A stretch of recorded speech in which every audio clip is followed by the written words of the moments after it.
आदमी जानबूझ के लंबा कर देता है कि ताकि लड़कों को लगे कि टीचर बहुत विद्वान है, एग्जाम में आता उतना है नहीं।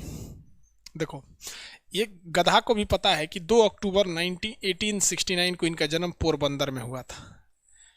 इनकी माता का नाम पुतली बाई, पत्नी कस्तूरबा गांधी, मोहनदास करमचंद्र गांधी, मोहनदास पिता का नाम करमचंद्र गांधी हो गया। यहाँ पर ये सब चीज़ें, बेसिक चीज़ें आप सब लोग को पता होगी। इनके 4 बेटे थे, 2 का नाम लाल था, हरीलाल मनीलाल, एगो का नाम था, 2 का नाम दास था, रामदास देवदास, हरीलाल मनीलाल रामदास देवदास, हरीलाल मनीलाल रामदास देवदास, हरीलाल मनीलाल रामदास देवदास, 4 बार बोलेंगे याद हो जाएगा, हरीलाल मनीलाल रामदास देवदास, याद हो गया। जमनालाल बजाज को ये अपने बेटा की तरह मानते थे, तो जमनालाल बजाज को इनका 5वां पुत्र कहा जाता था, अपने बेटा की तरह मानते थे जमनालाल बजाज को। समझ में आ गया कि नहीं आ गया? तो उन्हीं तरह होते हैं, बहुत उनको ज़्यादा मानते थे जमनालाल में। आप देखें ना, हमारे वीडियो में अक्सर आ जाता है मिश्रा जी, मिश्रा जी एक हमारा एक बहुत करीबी मित्र है, वो मिश्रा जी हैं वो, तो अक्सर हम वीडियो में बोल देते हैं मिश्रा जी। बचपन से उसके साथे आए हैं लोग, साथे खाते हैं लोग, आज वो मिल जाएगा तो कितना खींच के खा लेगा, उसमें से हम उसमें से खा लेते हैं, तो बहुत हम लोग में घनिष्ठता है। वैसे उनके 5वां मित्र थे, 5वें पुत्र कहा जाता था किन्हें? जमनालाल बजाज को। क्या हो गया यार? ये हाँ, चौरी चौरा अभी इसी में आएगा, गांधी जी वाले में ही चौरी चौरा आएगा बाबू। तो देखिए, उनके 5वें ये इनके पुत्र माना जाता था। गांधी जी ने 1863 में 1883 में चले गए थे लंदन पढ़ने के लिए। 82 में शादी हुआ था, 83 में चले गए थे। बाद में वो लौट के आए थे। वहीं जब बाहर में थे ना, तो उन्हें दक्षिण अफ्रीका में एक केस लड़ने गए थे। तो दक्षिण अफ्रीका में इन्होंने फिनिक्स फॉर्म की स्थापना किया था, फिनिक्स फॉर्म, और ये उनका प्रथम आंदोलन था। महात्मा गांधी का प्रथम आंदोलन कहाँ था? दक्षिण अफ्रीका में। और यहीं पर इन्हें मिले थे गोपाल कृष्ण गोखले। कौन मिले थे? गोखले लिख देते हैं बस शॉर्टकट में, गोखले, गोपाल कृष्ण गोखले। और गोपाल कृष्ण गोखले को इन्होंने अपना राजनीतिक गुरु मान लिया था और कहा था, गुरु जी आप बताइए हमें क्या करना चाहिए। तो इन्होंने कहा था कि जब तक आप किसी बड़े क्रांतिकारी की चीज़ों को पढ़ नहीं लेते हैं, तब तक आप सफल नहीं हो पाएंगे बाबू। तो महात्मा गांधी ने गोपाल कृष्ण गोखले जी की बात मानकर 2 लोगों की किताबें पढ़ी। एक रस्किन की किताबें पढ़ी। किसकी किताब?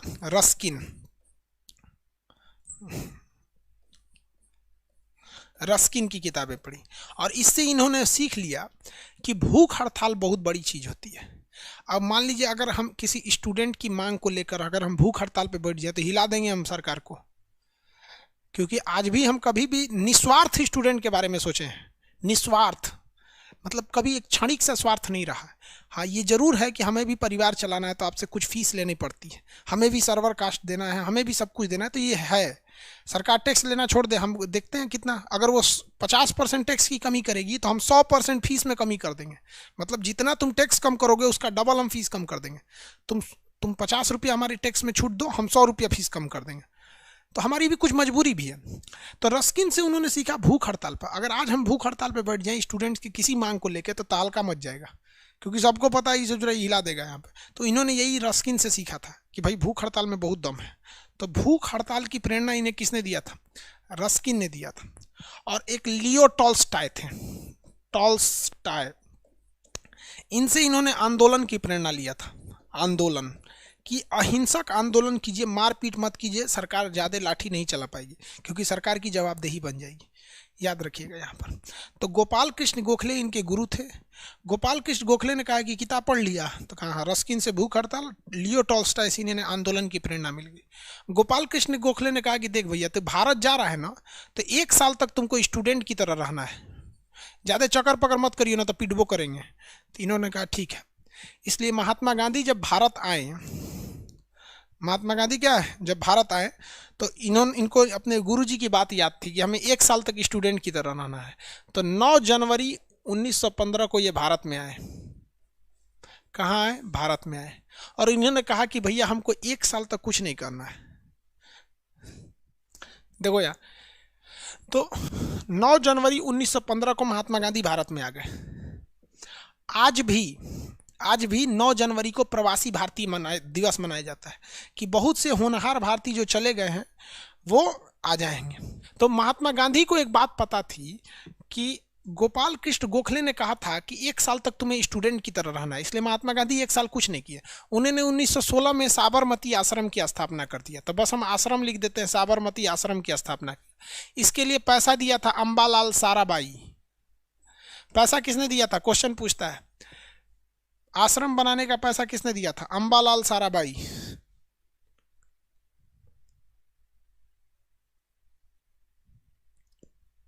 अंबालाल साराभाई किसने पैसा दिया था?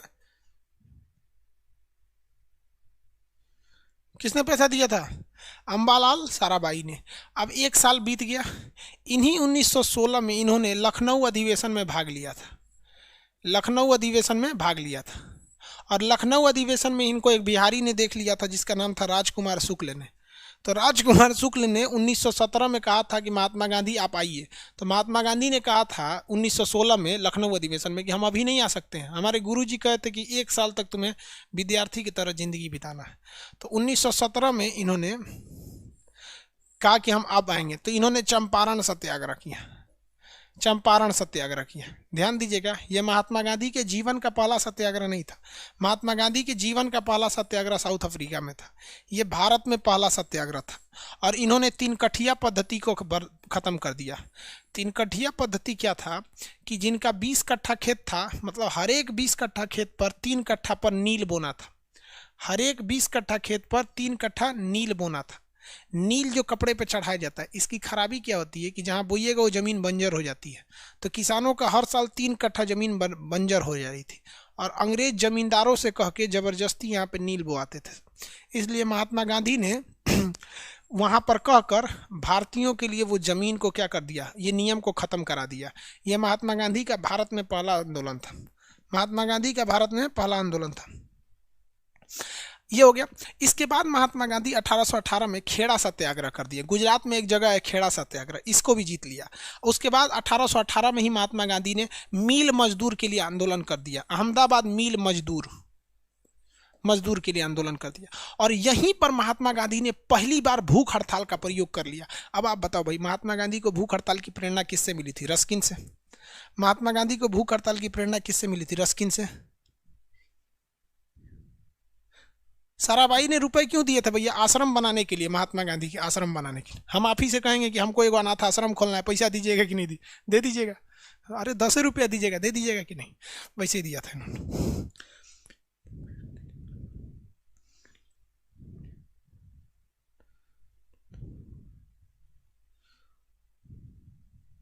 सचुरा सही बोल रहा है, जानबूझ के डिस्टर्ब कर रहा है।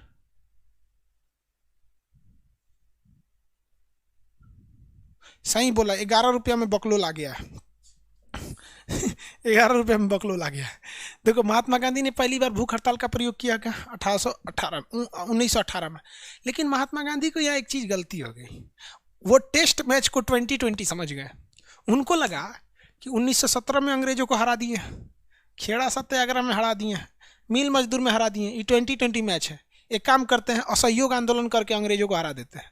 उनको लगा नहीं कि सोच रहे टेस्ट मैच है 3 दिन चलेगा, वो सोच रहे 2020 है। इन्होंने कह दिया भैया 1919 में इन्होंने कौन सा आंदोलन चालू किया था? 1919 में इन्होंने एक और विरोध कर दिया। इन्होंने सोचा कि और खतरनाक काम करेंगे। रॉलेट एक्ट का विरोध आया। रॉलेट एक्ट, देखो भैया, अगर आप बीपीएससी का एग्जाम देते ना तो हम इसको आपको बताते हैं रॉलेट एक्ट का मतलब। रॉलेट एक्ट अंग्रेजों ने किस लिए लाया था? तो भैया देखिए, इसमें क्या था, ये एक आतंकवाद से रोकने के लिए था। इनका कहना था ना रॉलेट एक्ट में कि किसी भी क्रांतिकारी को अंग्रेज जो हैं वो जब चाहे तब गिरफ्तार कर सकते हैं। इसे बिना अपील, बिना दलील और बिना वकील का कानून कहा गया। महात्मा गांधी ने कहा कि ये काला कानून है, इसका विरोध होना चालू हुआ इस कानून का। इस कानून के विरोध प्रदर्शन में एक घटना हो गई, जलियांवाला बाग। 13 अप्रैल 1919 को, 13 अप्रैल 1919 को क्या हो गया? जलियांवाला बाग। अब इतना डिटेल से तो जाने की जरूरत नहीं। जलियांवाला बाग में आपको पता है कि निहत्थे लोगों पे गोली चला दी गई थी। इसकी जांच के लिए हंटर आयोग का गठन किया गया। हंटर आयोग का गठन किया गया।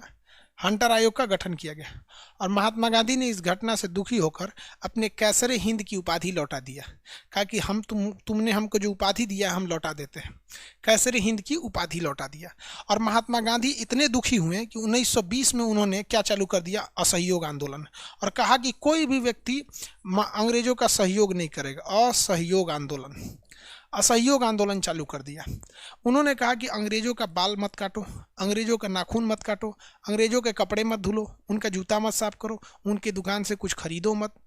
मतलब अंग्रेज जहाँ भी है उनको बाइकआउट करो, जैसे अभी के बाइकआउट चाइना। तो महात्मा गांधी को लगा कि बाइकआउट कर देंगे तो अंग्रेज भाग जाएंगे सब। यही महात्मा गांधी गलती कर गए। महात्मा गांधी की ये रणनीति सफल नहीं हो पाई और महात्मा गांधी को यहाँ हार का सामना करना पड़ा। अंग्रेजों पे कोई असर नहीं पड़ रहा था, जबकि महात्मा गांधी ने कह दिया था कि तुम लोग असहयोग आंदोलन चालू करोगे ना तो 1 साल में आज़ादी मिलेगा। तो लोगों को लग गया कि 1921 में तो आज़ादी मिल ही जाएगा। आज़ादी नहीं मिला। 1922 में आगे आज़ादी नहीं मिला। अब महात्मा गांधी कहें कि ससुरा ये तो प्लान मेरा फेल हो गया, सक्सेस नहीं होगा। अब महात्मा गांधी कोई बहाना खोज रहे थे। होशियार बहुत थे महात्मा गांधी। कोई बहाना खोज रहे थे कि कौन बहाना करके हम क्या करें, ये आंदोलन को ख़त्म कर दें। जैसे मान लीजिए हम अभी पढ़ा रहे हैं, अभी खांसी उपट जाएगा तो खांसी का बहाना करके क्लास रोक देंगे। वैसे इन्होंने क्या किया, तो 5 फरवरी 1922 को चौरी चौरा एक जगह था, चौरी चौरा गोरखपुर के पास है चौरी चौरा। वहाँ पर भीड़ वाले असहयोग आंदोलन कर रहे थे, अंग्रेजों भार में जाओ, भारत माता की जय कर रहे थे। तब तक पुलिस वाले उन सब पे डंडा से मारने लगे सब। तो भीड़ ज़्यादा थी, पुलिस वाला उनको दौड़ा दिया। अब पुलिस वाला थाना में घुस गया और अपने आप को लॉकअप में बंद कर लिया और अंदर आके पुलिस वाला कहता है मारो, अब मारो। अब सोचा लॉकअप बहुत मजबूत रहता है, मारो मारो। अब भारत वाला बहुत खचरा होता है सब। गांव में आदमी को देखो, ललकारना नहीं, गांव की भीड़ कुचू कर देती है। तो गांव का कोनो कहा निकल साले निकल, तो कहा नहीं निकलेंगे नहीं निकलेंगे। तो गौवा लग गया तो एगो बाहर से ताला मार दिया। तो अंग्रेज अंदर से कह रहा है what are you doing, I already lock this lockup from inside. तो अंग्रेज कह रहा है आई लॉक फ्रॉम आउटसाइड। तो कहा कि इससे सुरा पगला है क्या, दोनों ओर से काहे बन गया। तब मट्टी तेल होके फेंक दिया। तब वो अंग्रेजवा CBSE बोर्ड वाला देर से समझा कि रे साला ही तो बाहरों से बंद कर दिया, ऊपर से मट्टी तेल फेंक दिया और मार दिया माचिस। साला 22 आदमी, देखिए 1922 में 22 आदमी मर गया, जिंदा भूज दिया। क्या किया, जिंदा भूज दिया। अंग्रेजों को महात्मा गांधी के गुरु जो थे गोपाल कृष्ण गोखले, लियो टॉल्स्टॉय ने कहा था कि आंदोलन जब जब उग्र होगा वो आंदोलन सफल हो ही नहीं सकता है। जब जब आप उतावला होइएगा सफल नहीं हो जाएगा। आपको विश्वास ना होना तो आप एक बार महाभारत देखिएगा, उससे बड़का तो युद्ध नहीं है। पूरे महाभारत में एक जगह भी आपको नहीं दिखेगा कृष्ण भगवान गुस्सा हुए, जबकि सारा लीला उन्हीं के रचल था। मार काट कराना, छल करना, जबरदस्ती सूर्यास्त करा देना, कर्ण का कवच कुंडल उतरवा देना, धोखा से द्रोणाचार्य से हथियार छुड़वा देना कि ये अश्वस्थामा हतो हता। लेकिन एक जगह भी कृष्ण भगवान गुस्सा हुए हैं? नहीं हुए। नहीं, लियो टॉल्स्टॉय ने यही कहा कि भैया अगर तू गुस्सा हुए तो आंदोलन खत्म हो जाएगा। और यहाँ गलती हो गया। चौरी चौरा में इन लोगों ने क्या कर दिया, 22 लोगों को मार दिया। अब अंग्रेजों को बहाना मिल गया, बहाना मिल गया कि रे गांधी जी तोरा चक्कर में सब हुआ है, ये हुआ है। लेकिन अंग्रेजों को डर था, महात्मा गांधी को गिरफ्तार नहीं किया सब। महात्मा जान रहा था वो भीड़ को गिरफ्तार करने गया था, सब अंग्रेज तो बुझा गया सब ये मेन लीडर है, एकरा गिरफ्तार करेंगे तो पूरा फ्राई कर देगा।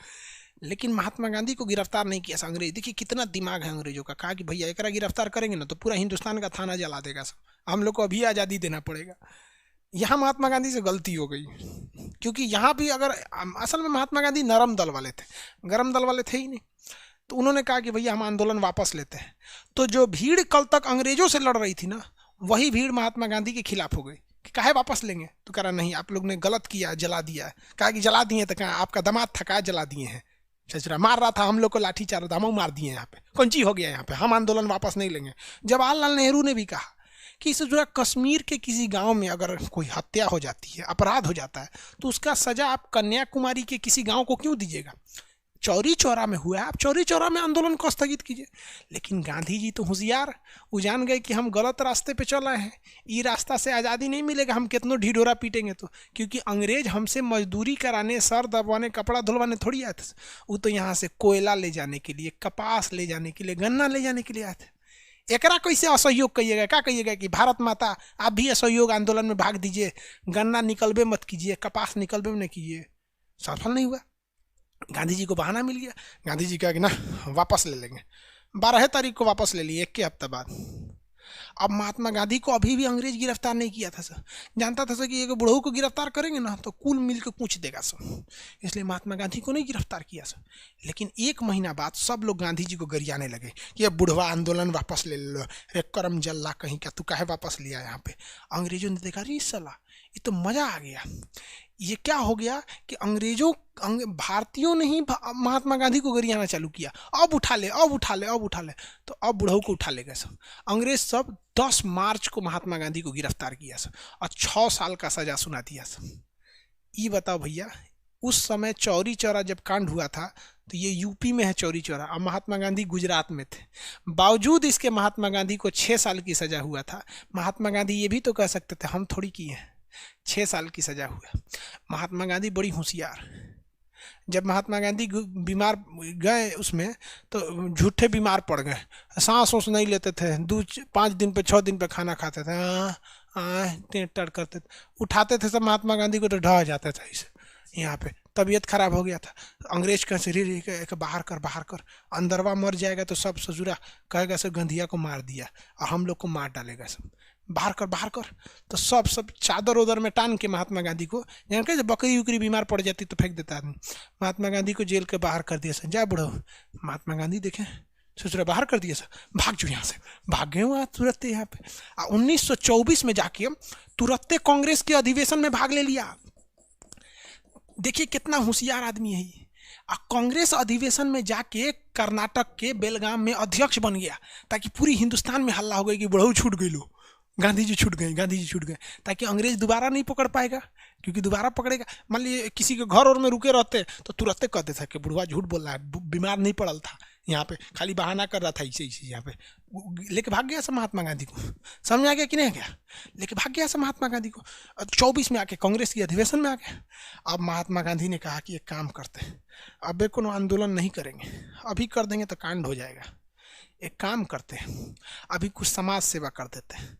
तो महात्मा गांधी 6 सालों तक समाज की भलाई किया था।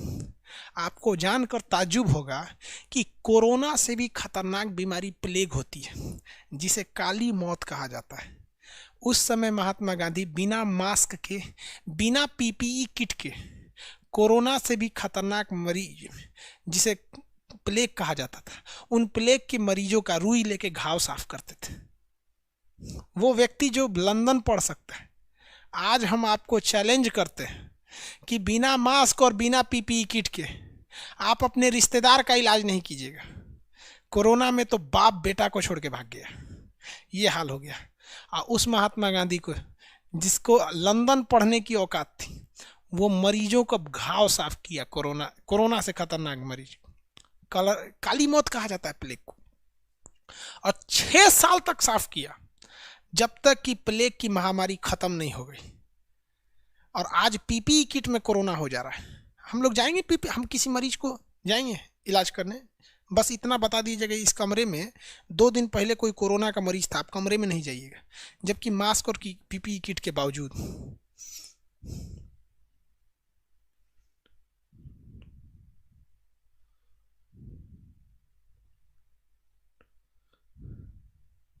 राहुल दीप जी, ठीक है, डाउनलोड ऑप्शन दे देंगे।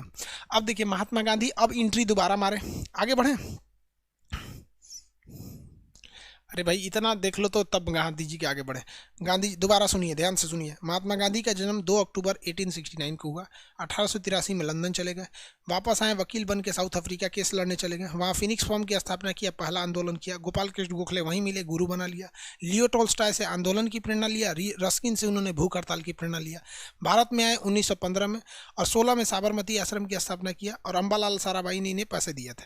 16 में इन्होंने विद्यार्थी जीवन बिताया और कांग्रेस अधिवेशन में भाग लेने गए। गए। वहाँ इन्हें राजकुमार शुक्ल भी मिले थे जो इन्हें बिहार आने का न्योता दिए थे, लेकिन इन्होंने कहा कि नहीं, 1 साल तक हमें विद्यार्थी जीवन जीना है।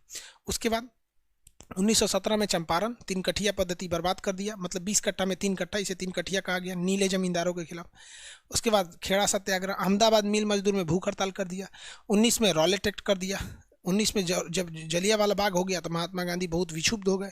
20 में असहयोग आंदोलन हुआ, लेकिन 5 फरवरी 1922 को जलियांवाला चौरी चौरा हो गया, जिस कारण महात्मा गांधी को जेल भेज दिया गया और महात्मा गांधी ने असहयोग आंदोलन को स्थगित कर दिया। क्वेश्चन पूछेगा असहयोग आंदोलन को स्थगित करने का कारण जलियांवाला बाग था। उसके बाद क्या हुआ, 1924 में छूटे तो कर्नाटक में बेलगाम में कांग्रेस अधिवेशन के अध्यक्ष बन गए। 24 से लेकर 30 तक यानी 6 साल तक रचनात्मक कार्य एवं समाज सेवा की भलाई की काम किया था। किसी को दिक्कत? आगे बढ़े। बिरला क्या था सर? बहुत बड़ा रईस आदमी था उस टाइम।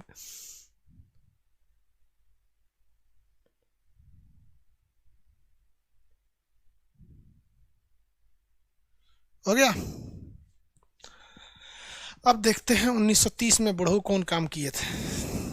बुढ़ऊ बोलते हैं, हम मजाक में बोल देते हैं यार, रिस्पेक्ट हम बहुत करते हैं उसकी। इवन सब लोग रिस्पेक्ट करते हैं, नरेंद्र मोदी भी रिस्पेक्ट करते हैं महात्मा गांधी के, पूरी दुनिया करती है। लंदन में भी उनकी मूर्ति है महात्मा गांधी की। चलिए देखिए ध्यान से क्या बता रहे। 1930 में महात्मा गांधी 1930 में क्या चालू कर दिए? सविनय अवज्ञा आंदोलन।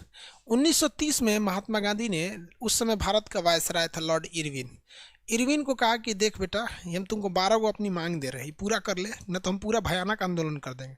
तो इरविन ने कहा कि भाड़ में जो तेरा आंदोलन, हम नहीं मानने वाले हैं। तो महात्मा गांधी ने कहा ना, थोड़ा सा पहले एगो आया था, रीडिंग नाम था उसका, रीडिंग। उसने देखा था कि किस तरह से असहयोग आंदोलन हुआ था, तोरा दिखाना पड़ेगा कैसे आंदोलन होता है। तो इरविन ने भगा दिया गांधी जी को, भाग, तेरा आंदोलन देखने आया है, चल निकल यहाँ से। उस समय यूट्यूब था नहीं कि पहले का चीज़ देख सकते हैं। तो महात्मा गांधी ने कहा ठीक है बेटा, कोई बात नहीं। महात्मा गांधी ने 1930 में डांडी मार्च चालू कर दिया। डांडी मार्च, भैया देखो डांडी गलती लिखा गया होगा तो कोई गलती, डांडी मार्च चालू कर दिया। अब ये डांडी मार्च चालू हुआ था 12 मार्च से। कब से? 12 मार्च से, और खत्म हुआ 6 अप्रैल पे। महात्मा गांधी को उम्मीद से ज्यादा भीड़ जुट गई। ये डांडी क्या था समझिए इसको। महात्मा गांधी जो थे बहुत होशियार आदमी थे। उन्होंने अपना आश्रम बनाया था साबरमती में, और नमक बनता है समुंदर के किनारे। ये जगह का नाम था डांडी, और ये जगह का नाम था साबरमती। यहाँ से इन्होंने 78 लोगों के साथ पैदल यात्रा चालू की थी कि हम जाके नमक बनाएंगे, और भारतीय नमक बनाएंगे, क्योंकि अंग्रेज नमक पर टैक्स ज़्यादा लेते थे। ये यहाँ गए तो इसमें 26 दिन लग गया। इस 26 दिन के दौरान महात्मा गांधी के पीछे हजारों की भीड़ लग गई, और डांडी नामक स्थान पर 20,000 लोग पहुंच गए। जो काफिला महात्मा गांधी ने महज 78 लोगों से चालू किया था, और वो काफिला यहाँ आकर डांडी नामक स्थान पर 20,000 हो गया। और महात्मा गांधी ने नमक बना के कहा कि अंग्रेजों तुम्हें टैक्स नहीं देंगे, हम अपना नमक लेंगे। महात्मा गांधी जब पीछे मुड़ के देखेंगे कहेंगे अरे बाप रे बाप, 20,000 फौज आ गई है, एक काम करते हैं, एक नया आंदोलन कर देते हैं।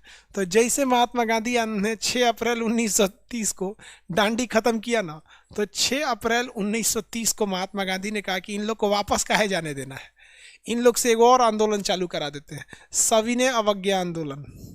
सविनय अवज्ञा आंदोलन, सविनय अवज्ञा आंदोलन, civil defence civil disobedience movement. कहा गया कि हम भारतीय बहुत ही विनती के साथ आपका विरोध करेंगे। बहुत ही विनती के साथ क्या करेंगे? विरोध करेंगे। मतलब आप जो कहेंगे हम ठीक उसका उल्टा करेंगे, लेकिन हाथ जोड़कर विनती के साथ। अंग्रेज कहते थे नमक मत बनाओ, इस पर टैक्स है। तो भारतीयों ने कहा कि भैया हम लोग सविनय अवज्ञा आंदोलन कर रहे हैं कि अंग्रेज चाचा आप यहाँ से चल जाइए, नमकवा तो हम यहीं बनाएंगे, आप कितना पे गोली चलाएंगे, हम लोग की संख्या 20,000 है। मतलब अंग्रेजों की वाट लगा दिया उसने, किस तरह से प्रेम से, कि आप चल जाइए नहीं तो हम यही करेंगे। अंग्रेजों ने कहा भारतीय स्कूल नहीं खोल सकते हैं, भारतीयों ने जाके स्कूल खोल दिया। ढावाने आए से तो 20-30,000 भारतीय आ जाते थे, भैया हम यहीं स्कूल बनाएंगे, आपको जो करना है कर लीजिए। तो इन्होंने सविनय अवज्ञा आंदोलन बुला लिया, अब देखिए कांड देखिए। इरविन तो अपने आप को बहुत होशियार समझ रहा था, गांधी जी को भगा दिया था इरविन। अब इरविनवा को पता नहीं था कि लंदन में इनका जो प्रधानमंत्री बनना है इसका नाम है Ramsay MacDonald. Ramsay MacDonald, London में इनका प्रधानमंत्री है रैमजे मैकडोनाल्ड। इसने गोल मेज सम्मेलन बनाया था। गोल, जब भी कभी मेज गोल रहता है ना तो सबका मुंह आमने सामने रहता है। गोल मेज इस चीज को दर्शाता है कि हम सब मिलकर डिसीजन ले रहे हैं, समझा गया, कि सबका चेहरा आमने सामने रहेगा। तो एक गोल मेज सम्मेलन बुलाया था जिस पर हिंदुस्तान के सारे नेताओं से बात करने के लिए बुलाया था। कब बुलाया था? पहला गोल मेज सम्मेलन 1930। और रैमजे मैकडोनाल्ड ने भयंकर इंतजाम कराया था कि कांग्रेस का नेता महात्मा गांधी आएगा, क्योंकि महात्मा गांधी जो बोलते थे देश में वही हो जाता। इधर देखिए गांधी जी तांडव करके बैठल है। इरविनवा कहा गांधी जी से, ये बुढ़ऊ लंदन चल जाइए ना, गोल में सम्मेलन है, नाश्ता पानी भोज वोज सबका व्यवस्था प्रधानमंत्री मैकडोनाल्ड करैले, चल जाइए। तो गांधी कह रहा है सविनय अवज्ञा आंदोलन, इरविन चाचा हम कसम खाते हैं कि हम नहीं जाएंगे, आपको जो उखाड़ना है उखाड़ लीजिए। ये बेचारा कहा कि कोई दिक्कत नहीं। और जब उधर रैमजे मैकडोनाल्ड पूरा वीआईपी व्यवस्था नाश्ता पानी सब कराने के लिए बैठा दिया, सब लोग यहाँ सोचो 2-3 गो आदमी गया, भीमराव अम्बेडकर गए थे, तेज बहादुर सप्रू गए थे, 2-3 आदमी गया। बेचारा मैकडोनाल्ड का तो भयानक बेइज्जती हो गया। अब खुद सोचिए ना, मोदी जी डोनाल्ड ट्रंप के लिए गुजरात में स्टेडियम सजा दे और डोनाल्ड ट्रंप में ना आए, अपनी मेहरारू को भेज दे, तो मोदी जी का तो भयंकर बेइज्जती होगा। इसी तरह बेइज्जती हो गया मैकडोनाल्ड का। मैकडोनाल्डवा फोन करके इरविनवा को गरियाया, रे साला चोट्टा, तोरा से बोले थे ना कि गांधी जी को भेजना है, काहे नहीं भेजा? तो कह रहा महाराज बकस दीजिए, हमारा नौकरी का सवाल है। वो गंधिया यहाँ आंदोलन करके बैठल है, कौन आंदोलन नया निकाला है, जोन चीज बोल रहे हैं वो उल्टे कर रहा है। तो मैकडोनाल्ड ने कहा कि रे चोट्टा कहीं का, केयू से करके गांधी जी को भेज। है दूसर का गोल में जन होने वाला है 1931 में, अगर इनमें गांधी नहीं गया तो तोरा नौकरी खा जाएंगे। तो बेचारा इरविनवा जो था गांधी जी को फोन किया, आप कौन कौन बतिया बोले थे लाइए हम सब मान लेते हैं, हमारा नौकरी का सवाल है, आप क्यों करके द्वितीय गोल मेलन में चल जाइए। तो यहीं पर हुआ। महात्मा गांधी किस में गए? द्वितीय गोल मेज सम्मेलन में। ये 1931 का वही दौर था जब भगत सिंह को फांसी लगने वाली थी, और महात्मा गांधी पर लोगों ने दबाव बनाया कि महात्मा गांधी आप कहिए कि अगर भगत सिंह की फांसी को नहीं बख्शा जाएगा तो हम नहीं जाएंगे। महात्मा गांधी ने शर्त में लिख के दे दिया कि आप जितने भी कैदी हैं उन सारे कैदियों को आप रिहा करेंगे। इरविन ने भी मान लिया कि हम जितने भी राजनीतिक कैदी हैं सबको छोड़ देंगे। आप बाबू यहाँ ध्यान से समझिए, आप अगर यहाँ कहेंगे महात्मा गांधी से गलती हुई तो भी आप सही हैं, लेकिन अगर आप कहेंगे कि नहीं महात्मा गांधी जानबूझ के इग्नोर किया तो भी आप सही हैं, क्योंकि महात्मा गांधी ने मांगा था कि मुझे सारे कैदियों की रिहाई चाहिए, और इरविन ने कहा था कि हम जितने भी राजनीतिक कैदी हैं सबे छोड़ देंगे। राजनीति का मतलब होता है अनशन करने वाला, हेन तेन वाला को छोड़ देंगे। और भगत सिंह पर तो बम फेंकने का चार्ज लगा था, वो तो राजनीतिक थे नहीं। तो कुछ इतिहासकार ये कहते हैं कि महात्मा गांधी को ये उलझा दिया अपने जाल में, जिस तरह से महाभारत में अश्वत्थामा हाथी मरा था और जाके युधिष्ठिर ने क्या बोल दिया द्रोणाचार्य से, क्योंकि युधिष्ठिर तो झूठ बोलते नहीं थे, उन्होंने कह दिया अश्वत्थामा हतो हता, तो द्रोणाचार्य को लगा कि मेरा बेटवा मर गया। जैसे वो पूछा कि हाथी की बेटा, तो उसने क्या कह दिए कि तले कृष्ण भगवान शंख बजा दिए, गचपचा गया, द्रोणाचार्य हट गए, अर्जुन जीत गए। यही कांड कर दिया था इरविनवा। इरविन ने क्या किया कि उसने कह दिया राजनीतिक कैदियों को छोड़ देंगे, और ये कह के महात्मा गांधी को भेज दिया। महात्मा गांधी चल गए द्वितीय गोलमेज में, इधर भगत सिंह का जान ले लिया। इसलिए लोगों को लगता है कि महात्मा गांधी ने जानबूझ के मरवाया, लेकिन मेरा क्या मानना है, हम इसमें गांधी जी को जिम्मेदार मानते हैं, क्योंकि एक टीचर से गलती हो जाए तो ये अपराध माना जाता है, एक स्टूडेंट से गलती हो जाए तो ये अपराध नहीं है, वो स्टूडेंट है। उसी तरह एक आम इंसान से अगर गलती हो जाए कानूनी पकड़ में तो वो गलती नहीं है। लेकिन आप लंदन से बैरिस्टरी पढ़ के आए थे, वकील बने थे, आप कौन ची का वकील थे जब आपको इतनी चुकी बात में उलझा दिया? तो यहाँ अगर महात्मा गांधी अगर 100% इफोर्ट करते तो वो द्वितीय गोलमेज सम्मेलन में जाने से पहले भगत सिंह को बचा लेते, और हम यहाँ महात्मा गांधी से कहते कि अगर हम 1930 में रहते, 1931 में, तो हम महात्मा गांधी से ये प्रस्ताव रखते कि आप भगत सिंह को छुड़ाइए और भगत सिंह को अपने साथ लेके जाइए और दिखाइए मैकडोनल्ड को कि हम गांधी के अगर अहिंसकवादी हैं तो भगत सिंह की तरफ बम चलाना भी जानते हैं। ये भारत माँ ने हमारे यहाँ एक से एक वीर को भी जन्म दिया है और ये साधु संतों की भी भूमि है यहाँ पर। लेकिन यहाँ महात्मा गांधी से ब्लंडर हुआ था और मेरे अंदर एक खराबी है, जो सही है वो सही है, भले मेरा दुश्मन भी है तो क्या हुआ, हम उनसे बोलेंगे कि सही है, और अगर गलत है तो हमारा बाबूजी भी हैं तो हम बोलेंगे कि गलत है। हम महात्मा गांधी के एक समर्थन भी हैं और यहाँ हम उनके कट्टर विरोधी भी हैं कि महात्मा गांधी अगर 100% चाहते तो बचा लेते, लेकिन उन्होंने 100% नहीं 50% चाहा। आपको क्या जरूरत था आपको जाने के लिए द्वितीय गोलमेज? मतलब देखो, आपको जब आंदोलन चलाना था तो आप पूरी तरह अस्वस्थ हो गए, पहले गोलमेज में नहीं गए, लेकिन जब भगत सिंह को बजाना था आप लपलपा के चले गए। आप ये भी तो रख देते कि जितने कैदी जब तक रिहा नहीं होंगे तब तक नहीं जाएंगे हम। और वहाँ जाने के बाद फ़ायदा क्या हुआ? वहाँ मैकडोनल्ड ने कह दिया कि जिस तरह से मुसलमानों के लिए एक अलग एरिया दे रखे हैं जहाँ वो केवल मुसलमान चुनाव लड़ते हैं, उसी तरह दलितों के लिए अलग एरिया देंगे। तो महात्मा गांधी ने कहा कि बकलोल बनता है, तुमने जो मुसलमानों को अलग एरिया दिया है ना, एक दिन वो देश बन जाएगा। और वाकई में अलग देश पाकिस्तान बन गया कि नहीं हो गया? और महात्मा गांधी के अंग्रेज जो थे दलितों को अलग जगह देना चाहते थे, तो महात्मा गांधी ने कहा कि आज़ादी के बाद भी एगो अलग देश बन जाएगा, हम तुम्हारी बात नहीं मानेंगे। और ये वापस आ गया जब तक भगत सिंह को फांसी चढ़ा दिया गया था। तो ऐसा नहीं था कि वो लंदन में गए थे तो चमचागिरी करके आए थे, वो देश को बचा के ही आए थे, लेकिन भगत सिंह को मरता छोड़ दिया था। अगर आप इसे जिम्मेदार कहेंगे तो हम आपके साथ हैं, क्योंकि महात्मा गांधी ने भगत सिंह को बचाने का केवल 50% प्रयास किया था, 100% प्रयास नहीं किया था। समझ में आ गया कि नहीं आ गया? इसलिए अगर आपको लगता है कि हम अंधा होकर किसी का सपोर्ट करते हैं तो आप गलत हो। समझ में आ गया आपको? हाँ, वो मार्ले मिंटो अलग है। आपका डाटा खत्म हो गया होगा।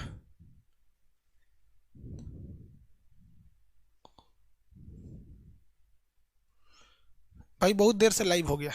उसके बाद तीसरा गोलमेज सम्मेलन कब हुआ? 1932 में। 1932 में रैमजे मैकडोनल्ड ने आखिर में घोषणा कर दिया कि हम दलितों के लिए अलग क्षेत्र दे देंगे। तो महात्मा गांधी ने आंदोलन कर दिया और महात्मा गांधी भूख हड़ताल पे बैठ गए। तब अंबेडकर और महात्मा गांधी के बीच में 1932 में एक समझौता हुआ, 24 सितंबर 1932 को, जिन्हें पूना समझौता कहते हैं, पूना पैक्ट कहते हैं। इसमें महात्मा गांधी ने कहा कि देखो, दलितों के लिए तुम अलग क्षेत्र मत मांगो, हाँ आरक्षण मांग लो, क्षेत्र मत मांगो। तो अंबेडकर जी इस पर रेडी हो गए थे कि हाँ, हमें दलितों के लिए अलग क्षेत्र नहीं चाहिए लेकिन आरक्षण चाहिए, जो आज भी चला आ रहा है। समझ में आ गया कि नहीं आ गया?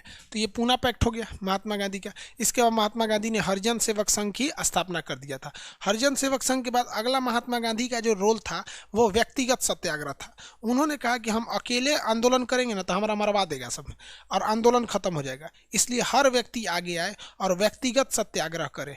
तो महात्मा गांधी ने व्यक्तिगत सत्याग्रह किया। इसे दिल्ली चलो आंदोलन भी कहते हैं। किस आंदोलन को दिल्ली चलो आंदोलन कहते हैं? व्यक्तिगत सत्याग्रह को, कि हर व्यक्ति को आंदोलन करना पड़ेगा। इसमें पहले सत्याग्रही जवाहरलाल नेहरू और दूसरे सत्याग्रही विनोबा भावे थे।